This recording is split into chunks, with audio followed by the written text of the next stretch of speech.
Aduh,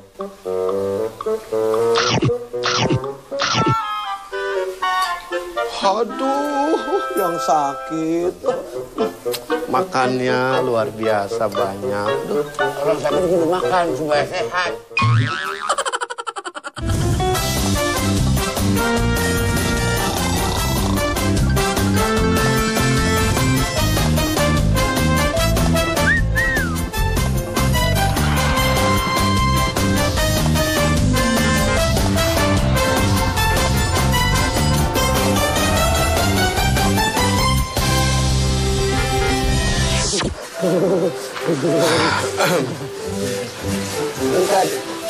Dokternya udah dipanggil belum? Al-Fatihah. Emang saya mau mati? Loh, orang baca Al-Fatihah itu nggak harus orang mati. Itu lu mah ngaco aja. Ini lagi didoain. Kata Rasul, kalau kita ketemu orang sakit, ada yang sakit, dan... Aduh, Apa sih lu? Biasa aja kali. anak dokternya Manja aja. Biasanya juga nggak gitu-gitu amat. Bentar lagi datang dokternya. Mati Assalamualaikum. penyakitnya. Waalaikumsalam. Ya Allah, dok, silakan. dokternya apa ya? Sehat. Emangnya kenapa ini? Meriang badan pegel-pegel. Badan pegel-pegel, meriang, banyak banget keluhannya. Komplikasi. Dia komplikasi panu, kurang. Bukan. Sama jamur juga. Ya udah deh, diperiksa dulu ya. Iya deh. Sini saya. Loh, dokter yang meriksa lu, bukan lu meriksa dokter. Bukan Bang Udin ya. Mana yang sakitnya ini? Ini Hati. badan Di situnya dulu, Dok. Ini kayaknya ya sakit di sini nih. pada pegel. Coba periksa ya. Tarik napas. Coba tarik nafas, keluarin. Tahan terus, tahan. Kelamaan ya. Coba kasih obat ya. Ya. Kecil. Ini kita kasih obat dulu. Jangan dikibasin malah dingin. Oh, malah dingin. Oh, iya maaf. Orang demam dikibasin. Ini ya. Saya nggak mau disuntik. Biar sembuh. Iya. Jangan. Suntik. Enggak mau. Suntik nggak? Jangan. Sakit apa enggak? Sakit. Kalau sakit suntik. Enggak sakit. Bohong Nggak. berarti. Nggak sakit. Udah sembuh. Enggak sakit. Makanya jadi orang jangan malas-malas. Olahraga kagak pernah. Tidur mulu, Dok. Bener dok, saya habis sholat subuh terus olahraga. Padahal bagus loh itu sholat subuh, olahraga. Sebetulnya kalau dari segi medis itu bagus sekali. Medis? Iya. Manis nggak?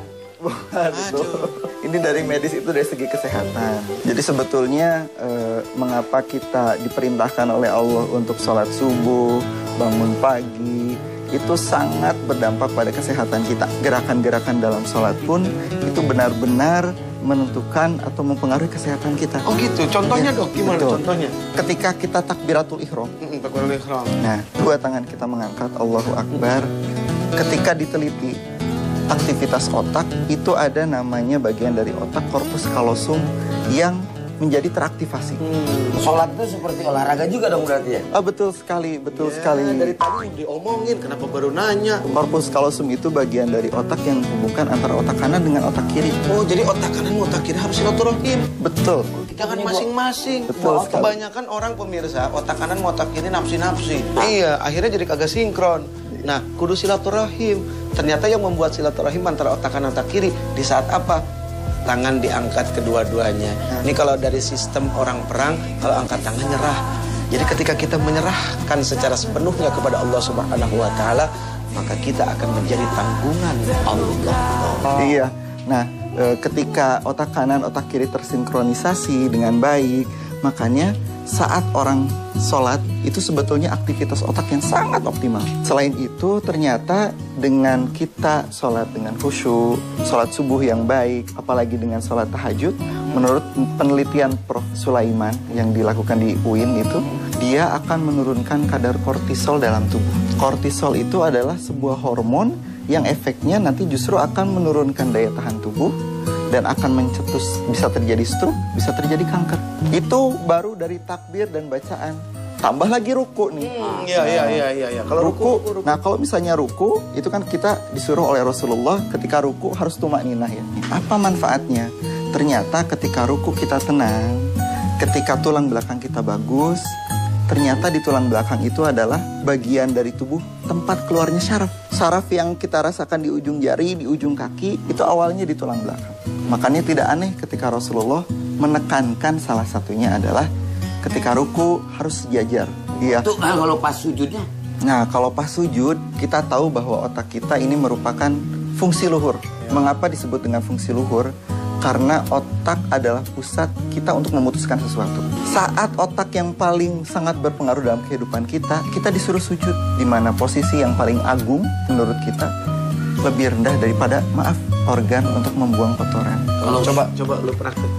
Maksudnya sujud yang benar itu. Iya. Ayo, biar otaknya encer, ayo. Yang otak encer.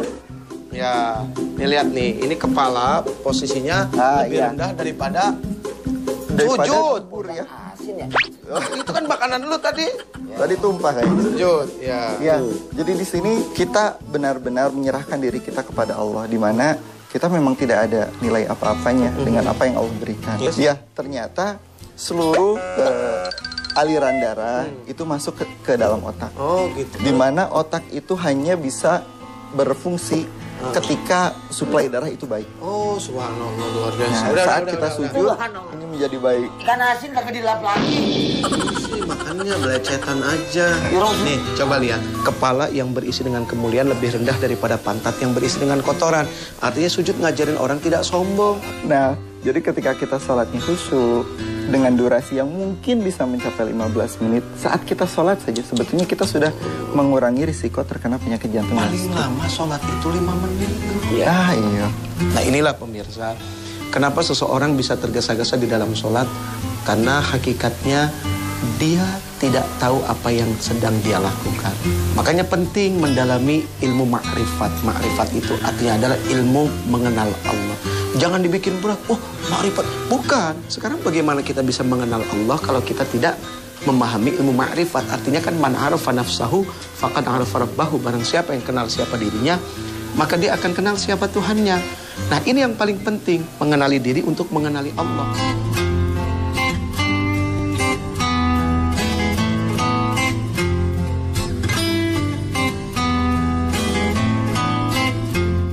Dan selain itu, mengapa kita harus salam dan ini harus sempurna salamnya ya?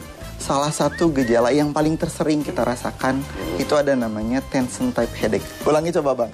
Headache. Headache.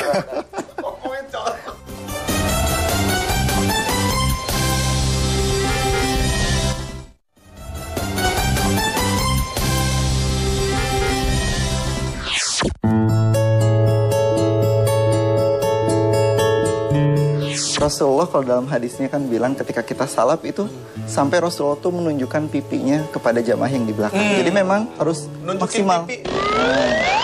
Gitu, Mana kanan pipi lu? kiri. Pipi mah. Kelihatan gue. Leher semua. Oh iya, pipi. Oh, iya. Terus. Nah, dan selain itu mengapa kita harus salam dan ini harus sempurna salamnya ya? Salah satu gejala yang paling tersering kita rasakan itu ada namanya tension type headache. Ulangi coba, Bang. Headache. Headache. Ngomongin cowok. Tension type headache. Ya udah itu. Ya begitu dah. Lidahnya beda masalahnya. Oh, beda. Nah, jadi tension type headache itu salah satu bentuk nyeri kepala yang biasanya sering timbul saat kita stres atau banyak pikiran. Menurut penelitian kedokteran, 80% penyakit itu muncul akibat respon dari psikologis, stres. Salah satu poin dari kita mengapa kita sholat itu karena kita banyak bersyukur di situ. Ketika kita menengok kanan kiri, tension type headache itu adalah salah satu gejalanya yaitu tegang pada bagian otot leher belakang di sini, Bang. Biasanya saat kita stres atau saat kita banyak tekanan itu biasanya yang paling tegang sini. Pegel. Betul sekali. Saat ketika kita sholat, di mana sholat itu kan intinya zikrullah, mengingat kepada Allah ya Ustaz ya. Nah, ketika kita mengingat kepada Allah, semua bagian tubuh akan relaksasi. Tidak hanya pikiran kita dari tadi takbiratul ihram sampai akhir, tapi juga memang badan kita. Baik pemirsa, apa kata Rasul? Permisalan sholat 5 waktu itu seperti sungai yang besar yang anak airnya mengalir di salah satu pintu rumah kalian. Lalu kalian mandi di sungai itu sehari sebanyak 5 kali. Lalu kemudian Rasul tanya, kalau kalian mandi sehari sebanyak 5 kali, apakah masih kotor badan kalian? Jawabannya adalah tidak. Ketika seseorang sholat, dia datang kepada Allah, kemudian dia ruku dan sujud, fasakhatat anhu dhunubuh, maka dibersihkan seluruh dosa-dosanya. Nah, yang repot begini, ketika kita pagi telat bangun, kira-kira yang dibelain apa? Mandi apa sholat subuh? 99% yang dibela-belain adalah mandi. Padahal ketika kita tidak mandi juga tidak ada yang tahu. Tapi ketika kita meninggalkan sholat itu, apakah Allah Subhanahu wa Ta'ala tidak tahu? Sementara Allah memiliki sifat Al-Alimul Ghaib Wasyahadah. Punten, ini kamera berdurasi. Ada yang 30, ada yang 60. Lepas dari 60 menit, 1 detiknya pasti lewat tidak terekam. Tapi kameranya Allah Subhanahu wa Ta'ala, kasetnya nggak pernah diganti. Mau kita sembunyi di balik tembok, mau kita apapun untuk menghindari Allah Subhanahu wa Ta'ala, sesungguhnya Allah amat sangat tahu. Mengulangkan masa lalu. Waalaikumsalam. Dokter, aduh, apa ini? Lu kurang ajar lu dokter, suruh pindah. Ada sih. Terus? Iya. Perasaan tadi nggak gini deh. Oh, hitangnya. Perasaan nggak? Maaf ya. Oh iya. Udah suapin. Sakit guys. Suapin deh, suapin. Nggak boleh nolak. Gigit.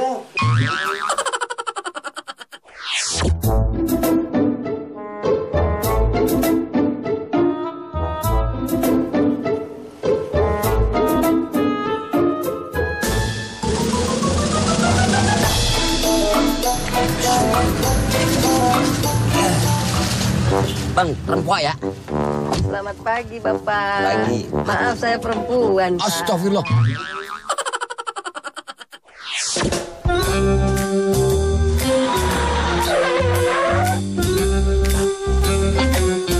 Ini belanjaan. Ini belanjaannya ada. Biarin. Jangan. Biarin saya bawain. Enggak apa-apa. Jangan, ntar minta upah lagi. Enggak, ini udah pelayanan kami begini. Oh, Oh iya, itu argonya belum. mahal amat. Iya, emang argonya udah segitu, Pak. 84.300. Cerewet, jadi segala-galanya cerewet dah.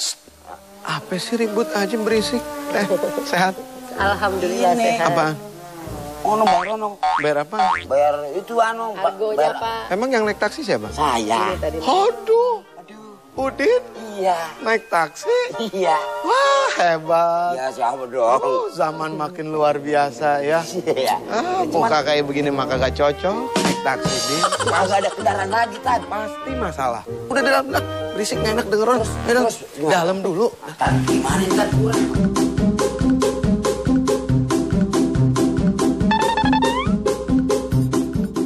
Tumben, biasanya supir taksi cowok. Iya sih, memang habis gimana ya, Pak Ustadz, udah tuntutan hidup nih. Maksudnya Saya apa harus tuntutan kerja. hidup, Bu? Dituntut Iya, kali dia harus mau hidup. kerja lah. Harus kerja. Soalnya Loh, single parent. kenapa pilihannya jadi supir taksi? Bang kereta. Iya, saya juga senang nyetir, senang otomotif. Oh, Jadi cari penghasilannya- pekerjaan yang enjoy lah. Sebelumnya apa? Artinya pasti kan ada profesi namanya seorang perempuan ya, ibu rumah tangga atau Betul. apa gitu kan. Dulu saya ya ibu rumah tangga. Setelah dulu pernah sempat buka rumah makan, Oh, tapi gitu. nggak hokinya di situ mungkin Pak Oh, Ustadz. nggak hoki lo tuh hoki Iya. nggak? Itu dalamnya oncom 200 kong. Ngerti kagak. Sekarang tuntutan zaman sudah bicara tentang emansipasi wanita. Emansipasi. Ya. Oh, emansipasi lo. Itu menggadangkan. Menggandakan apa? Emansipasi. Emansipasi. Eman sama si sapi. Iya, jadi berdua kan. Emansipasi. Oh, itu juga. Sebetulnya kalau kita bicara tentang wanita di mata Islam itu sangat luar biasa ya kedudukannya. Kalau kita kembali flashback ke zaman dahulu, itu kan di zaman jahiliyah, perempuan itu kan hampir tidak ada harganya sama sekali. Betul. Bahkan ketika mereka menstruasi ditaruh di kandang kuda. Oh gitu ya. Ditaruh di kandang onta, iya. Jadi perempuan itu hanya sebatas apa ya, pelampiasan hawa nafsu aja, syahwat aja. Bahkan perempuan-perempuan bayi yang baru lahir itu sampai dikubur hidup-hidup. Kenapa tuh Pak Ustadz? Artinya kondisi Oh, karena perempuan gitu ya. pada zaman itu tuh apa sih perempuan gitu kan. Nah begitu lahir Rasul tuh Nabi Muhammad, dia akan jadi Nabi, jadi Rasul. Rasul memuliakan perempuan. Untung saya laki-laki ya. Kenapa? Itu saya lahirnya laki. Bukan masalah lahirnya laki, untung lu lahirnya zaman sekarang, udah begitu Iya, aja. kalau zaman dulu dikubur juga. Nah mau dikubur juga model kayak lu mah. Kagak laki-laki mah, Bu. Nah ini lelaki belanja. Ya, ini orang rumah lagi nggak ada. Oh, gitu. Terpaksa. Karena emang di Arab itu laki-laki yang belajar. Tuh, Oh gitu perempuan di ya. rumah. Makanya saya ke Arab. Ya karena nggak boleh keluar ya Pak Ustadz. Bukan cuma nggak boleh keluar ya, dikhawatirkan kepada fitnah dan segala macam. Gitu. Cuma kadang-kadang zaman sekarang kan ada juga emansi yang kelewat batas. Gitu. Betul. Perempuan kedudukannya kepengen sama dengan laki-laki. Padahal ketika seorang perempuan kedudukannya kepengen sama dengan laki-laki, dia turun derajat loh. Itu di dalam kitab Adabul Mufrad. Ya, pernah datang seseorang kepada Rasul, dia bertanya, ya Rasul, di antara sekian banyak orang yang harus aku hormati siapa? Ummuka, ibumu. Terus siapa lagi ya Rasul? Ummuka, ibumu. Siapa lagi ya Rasul? Ummuka, ibumu. Siapa lagi ya Rasul? Abuka. Baru yang keempat dijawab bapak. Ya. Jadi 3 kali Rasul menyebut perempuan, ibu. Artinya perempuan nih, ibu ini derajatnya tiga tingkat lebih tinggi daripada laki-laki. Sempat main film juga dulu. Woi. Tapi filmnya masih film silat, film action di layar lebar. Kok film silat sih Emang perempuan? bisa silat gitu? Bisa.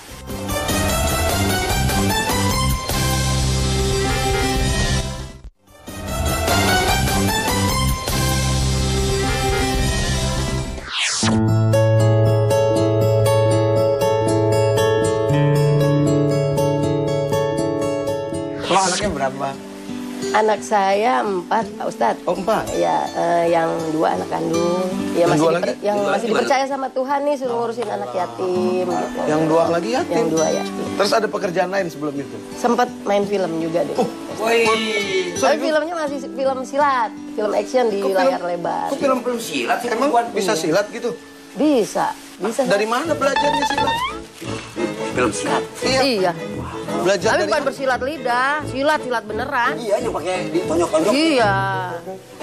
Emang pernah belajar silat? Pernah Pak Ustadz, dari kelas 6 SD saya udah belajar silat. Waduh. Iya, sampai bisa jadi juara juga dulu, pernah mewakili Indonesia. Oh ya? Iya. Pernah jadi atlet? Pernah. Pernah jadi woman inspiration nggak? Majalah di GES, jadi inspirasi woman gitu. Jadi saya barengan Ibu Dewi Moti. Wah. Ada beberapa wanita yang hebat, tapi saya yang paling rendah yang jadi supir taksi. Tapi inspirasi juga sih. Itu mah nggak jadi ukuran ya? Iya. Enggak. Yang penting menyemangati para wanita. Pak Selama Ustadz. masih ada di angka, selama itu belum menjadi bagian daripada itu. Amin. Tiarin. Terus. Iya, pernah ya untuk inspirasi perempuan lah. Kalau umpamanya udah single parent seperti saya, jangan lemah. Betul. Harus That's bangkit. good. That's better. Luar biasa. Sangat luar biasa. Terima kasih, Pak. Pernah ikut tanding nggak? Di mana? Itu. Udah. Pertanyaannya udah tadi. Ikut tanding Udah, di Singapura. di Singapura. Udah. Tingkat ASEAN. Yang di Singapura itu? Iya, di Singapura. Singapura di mana emang? Ke Citayam. Itu mah Singaparna. Oh iya, saya salah. Saya datangnya ke situ. Ya maksudnya mungkin dapat penghargaan apa enggak kali maksudnya. Ya, Ini mah dapat. Ya itu Emas nggak? dapat Mas. Oh, dapat Begitu dapat Mas di Singapura. Masuk kemana saya- sekarang? Ada, medalinya ada saya. Ada medali? Bawa ada. Nggak dijual? Jangan Pak Ustadz. Pernah Ada aduh. pemirsa. atlet, ya. Ada. Atlet, Seorang atletik. atletik. Saking dia pada akhirnya tidak punya Bisa kesempatan untuk bisa bekerja dan tidak punya sesuatu untuk yang bisa dimakan, akhirnya mau tidak mau dengan terpaksa dia menjual. Kami sembahyang fardu sembahyang, sunnah pun ada bukan sembarang. Gue pengen lo, Din. Coba sini saya ajarin. Ya. Coba. Sinian ini, sinian. Ya, Bang, saya ajarin.